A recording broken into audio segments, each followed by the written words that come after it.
Hello everyone, welcome to our DBMS project presentation. I am Pratyaksh from roll number 431, and with me are my teammates Parth from roll number 407 and Saikou, roll number 491. We are all from Paper 2024 batch. We are from 72 belonging to total group 6, and this is our project Metrolink, a mass rapid transit operation system. In the next 12 minutes, we will walk you through all six tasks we have accomplished, from the problem we are solving to the ER diagram, the schema, the SQL queries, application triggers, as well as some database transactions. So let us begin. As we all know, Delhi Metro is the lifeline of Delhi NCR region. But while the train fills some time, the digital experience has somewhat always been lackluster. Therefore, Metrolink is our attempt to fix that information gap. So let us talk about the problems that we have discovered. So the first problem is that there is a hidden time penalty. Commuters only realize this time penalty when the exit gate refuses to open, forcing them to queue at the customer care window.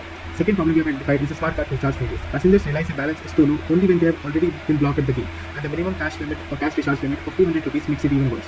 Third is that the opaque fare calculation. Delhi Metro uses a dynamic fares based on distance and time slots. There is no transparent way for the users to see these routes or the direction history. And fourth and lastly, crowd control failures. Recently, interchange stations like First Class required police intervention due to dangerous overcrowding, because administrators currently have no real-time heat map to detect high-density situations before they escalate. Now, let us talk about our target users. So, Metrolink primarily serves three stakeholders. First of which are the commuters, who need wallet transparency, live tracking, and penalty warnings. Second are the station controllers, who need real-time footfall data for crowd management. And the third and the last ones are system administrators, who configure fare routes, manage station statuses, and monitor the entire network. Now, why have we chosen this as a project? Because this system demands and asset-compliant transactions. The tap-out fare detection, the trip closure must be atomic to prevent double charging. It requires referential integrity across users, cards, trips, and our stations. And it benefits from triggers for automation and stored procedures for business logic. These are exactly the strengths of a relational DBMS, and that is why we use MySQL as a backend.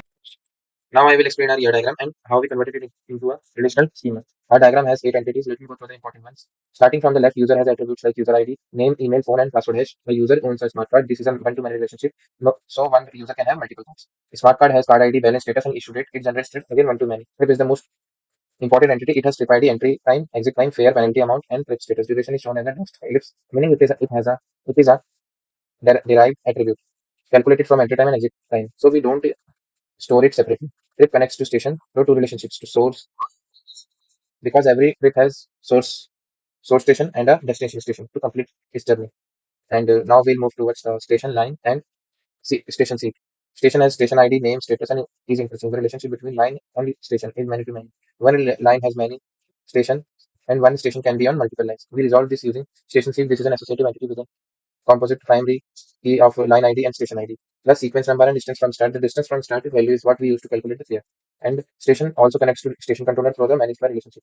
And fare rules and admin cluster will move towards them. And now the fare rules has rule ID, min distance, max distance, base fare, smart card fare, time slot, day type, fare type. It has no relationship arrow in the diagram. It is used directly by our stored procedure. That is why it has no relationship arrow. And admin connects to admin log through the record relationship, one to many relationship to keep track of all admin actions. So it is a one to many relationship. Okay. And now we'll move towards the uh, relationship schema. And now for the conversion, every entity become a table with its primary key. The owns relationship become a forward key. User ID inside smart cards generates become card ID inside trips. Since trips has relationship with station, we have two foreign keys in the trips table. Source station ID and destination ID both pointing to the same station table. There are man-to-man relation. So the line and station become the station secret. Composite primary key, line ID and station ID. And duration is not stored as a column. It is computed using timestamp with this when needed.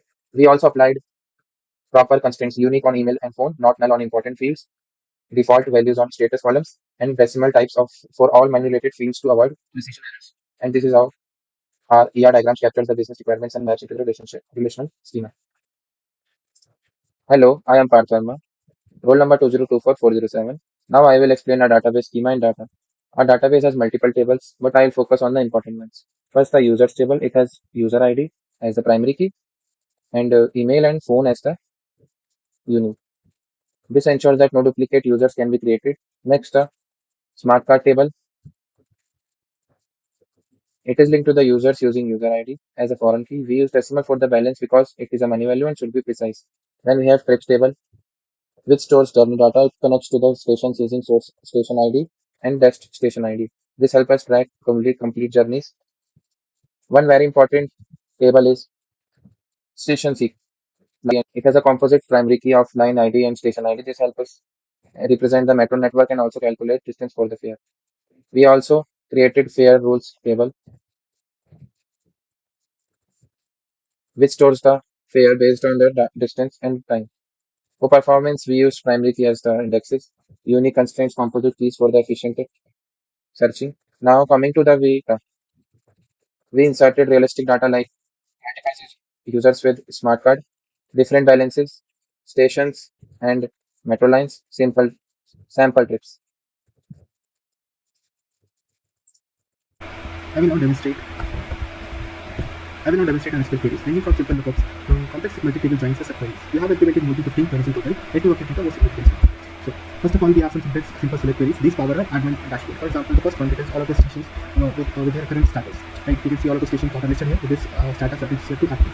Next up, we have a query that returns all of the registered usernames and the emails. And for example, you can see that all of the registered names are here and the emails are here. So next up, we implement some. One second, what is happening? Yeah, so next up we implement some filtered and sorted queries to flag some high balance match for admin overview. For example, this query will return all of the cards which are balanced more than 100 rupees. And the next one is we are ranking the cards from highest to lowest balance instead of admin and government coded cards. For example, you can see that this one card here has a lot of balance which is 1600 rupees. Right, so it can be flagged for review by the admin. Next up we have some join queries. So the first one basically links users to the smart cards, which is the backbone of the commuter profile page. Let us run this. As you can see, we can have some links that are linked to their card ID, which is the metro card that they and the balance as well. Right. The next join displays trips with no station names using the trip log review. Let us run this as well. As you can see that we have the trip ID as well as the source station. Right. We are just listing the source station right now because the destination station can be run as if the trip has not been completed yet. Right. So next up we have a left join which lists all stations including those with no recorded trips useful for admin network overview to spot completely unused stations. The laptop is so coming back to this, let us run this join as well. Now, since this is a demo database, you can see that many of the stations have their trip ID null. Right? This is because we have not filled the database with some dummy data. So admin can flag these stations for being inactive or low usage in days. Next up, we have some allocate queries which implement group by and having. So this counts total registered users. As you can see, there are total 5 registered users. Now, this query breaks down stations by their operational status, directly powering the admin heat map summary. As you can see, there is 260 stations which are active and one station which is under high load. And now we have this query, which is one of the most important queries. It uses having to find stations out by more than one metro line. That is, it identifies interchange stations. So as you can see, these are the stations, and they have interchange stations. These are station ID, which are interchange stations.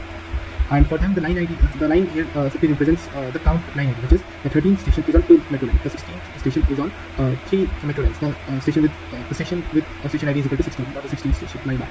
Next up, we have some queries that involve some subqueries. So the first one actually retrieves actual names of the interchange stations using a nested subquery. For example, in this query, we accepted the interchange station, but we could not get their names. Right? So if we use this subquery, we can get their names as well. So as you can see, we have New Delhi, Rajasthan, Central Secretariat, High House, Class, all of which are interchange stations. Next up, we also again have this subquery, a query implementing a subquery. And next up, we have this another very important query that we run, which is basically to find out active trips with the card balance is already below 100 rupees, which is used to retrieve the low balance alert that we see in the commuter dashboard.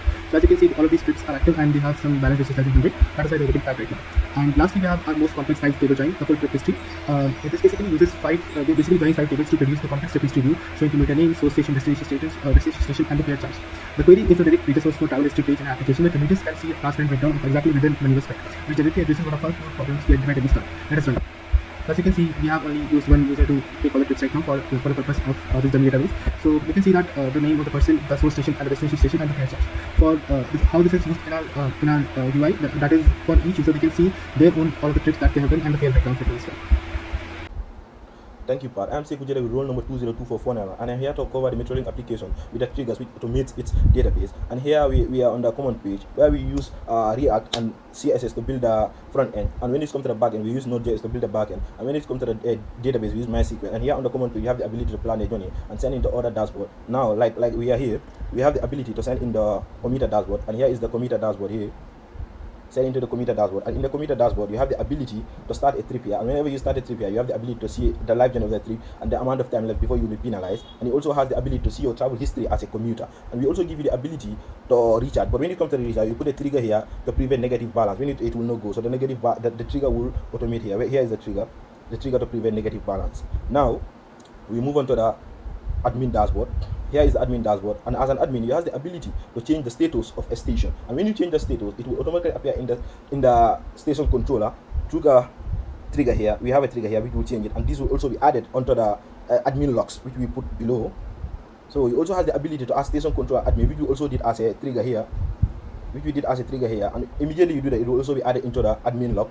So it will immediately be added into the admin log, and we also the ability to change fair rules here by the admin, which will also be done by a trigger, and this is the admin logs. Now we move on to the controller, and here is the station controller, where you have the ability to see the number of people in a station which you are assigned to. With that, you have the ability to control the station.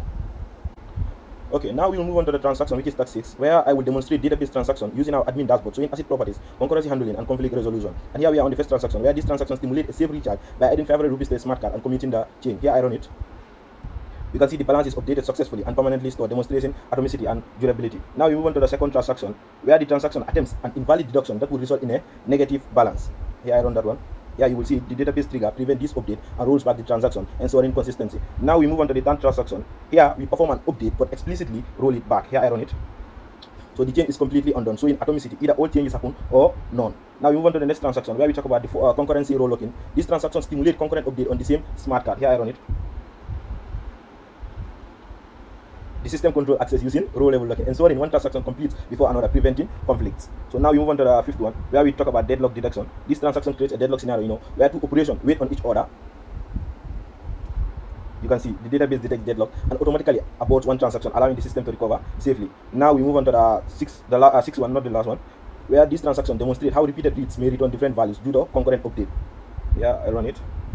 Now you see the database prevent this using its isolation level, ensuring consistent read. Now we go to the last one, which is the dirty read prevention, where this transaction tests whether uncommitted changes are visible to other operation. Let me run it.